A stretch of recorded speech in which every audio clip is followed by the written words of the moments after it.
2025-26 অর্থ বছরে সরকারের বৃক্ষরোপণ কর্মসূচির আওতায় গাছের চারা বিতরণ করছে কৃষি বিভাগ। সাতক্ষীরা সদর উপজেলায় 1200 কৃষককে দেওয়া হয়েছে এই প্রণোদনা সুবিধা। সরকারি পত্রে বাঁশের খুঁটির মূল্য প্রতি পিস 50 টাকা। কৃষকদের অভিযোগ, সরবরাহ করা হয়েছে 10 থেকে 20 টাকা মূল্যের বাঁশের খুঁটি। গোবরের জৈব সার বিতরণেও হরিলুট অবস্থা। সিলন টি রপ্তানিতে শীর্ষে। সরকারের বৃক্ষরোপণ কর্মসূচির আওতায় সাতক্ষীরা সদর উপজেলায় বিতরণ করা হয়েছে গাছের চারা, জৈব সার ও বাঁশের খুঁটি। গত সোমবারের এই কর্মসূচিকে চমৎকার উদ্যোগ বলছেন কৃষক ও কৃষি কর্মকর্তারা। প্রত্যেক কৃষকের গাছ লাগাবে এবং এইগুলো আমরা তদারকি করব প্রতিদিন, প্রতি সপ্তাহে, যাতে আমাদের গাছগুলো জীবিত থাকে। সব ইউনিয়নের তাইছে, সবাই পাইছে, উদ্যোগটা অনেক ভালো।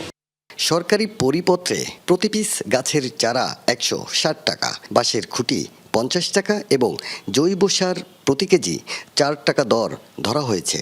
পরিবহন ও আনুষঙ্গিক অপ্রত্যাশিত ব্যয়ও ধরা হয়েছে আলাদাভাবে, যেখানে প্রতি কৃষক 5টি গাছের চারা, 150 কেজি জৈব সার ও 5টি বাঁশের খুঁটি পাবেন। তবে অভিযোগ, বাস্তবে দেয়া হয়েছে 40 কেজি জৈব সার। 5টা চারা পেয়েছি, 5টি বাঁশ আর সার একটা। এদিকে কৃষকদের স্বাক্ষর নেওয়া হয়েছে 150 কেজির সার প্রাপ্তির স্বীকারপত্রে। যমুনার ক্যামেরায় ধরা পড়লে উত্তর নেই এই উপসহকারী কৃষি কর্মকর্তার। এছাড়া কৃষকদের দাবি, সরবরাহ করা প্রতি পিস বাঁশের মূল্য 10 থেকে 20 টাকা। জৈব সার কতটুকু দেওয়া হচ্ছে? বাস্তবে এইখানে আছে আপনার 150 কেজি। এটা একটু সমস্যা আছে, একটু এই করে বলি না, এটা সারের কাছে শুনে একটু বেশি ভালো হয়। ন্যায্য মূল্যের দামের কথা বলতে 20 টাকার উপরে যাবে না বাস। 10 টাকা পিস হতে পারে, 10 থেকে 15 টাকা হয়। উপজেলা কৃষি কর্মকর্তা জানান, কৃষকদের অভিযোগ ভিত্তিহীন। গোবর সার 150 কেজির পরিবর্তে দেয়া হয়েছে 600 টাকা মূল্যের 40 কেজির কোম্পানির সার। আর খামার বাড়ির কর্মকর্তা বলছেন বস্তার মূল্য 480 টাকা। সবচেয়ে পচা গোবর আমাদের এখানে আমরা পাইনি, কাঁচা গোবর ছিল।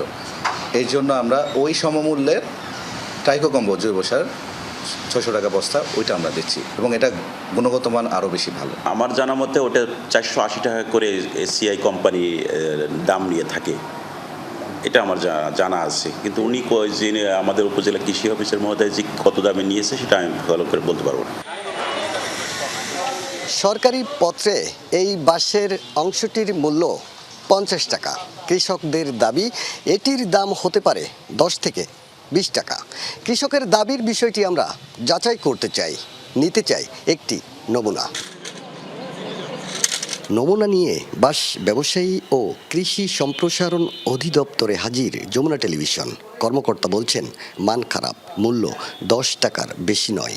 মনে হচ্ছে এটা নিম্নমানের বাঁশ, এটা তো মানে যেভাবে আমাদের দেওয়ার কথা সেভাবে হয়নি। এটার দাম তো 10 টাকা বেশি হবে না, 10 থেকে 8 টাকা 10 টাকা হবে, এরকম আমার কাছে মনে হয়েছে। 40 থেকে 50 টাকা হাইস কিনা পড়ে আস্ত বাঁশ।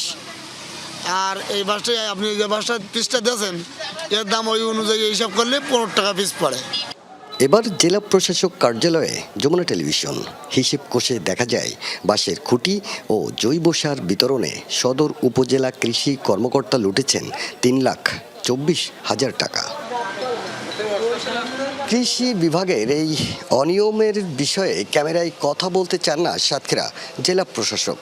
তবে আমাদের জানিয়েছেন, তদন্ত করে নেওয়া হবে ব্যবস্থা। জেলায় এই প্রকল্পের আওতায় রাখা হয়েছে 48,600 কৃষককে। প্রকল্প ব্যয় ধরা হয়েছে 1,71,13,500 টাকা। অভিযোগ, হরিলুট করছে কৃষি বিভাগ। আকরামুল ইসলাম, যমুনা নিউজ, সাতক্ষীরা।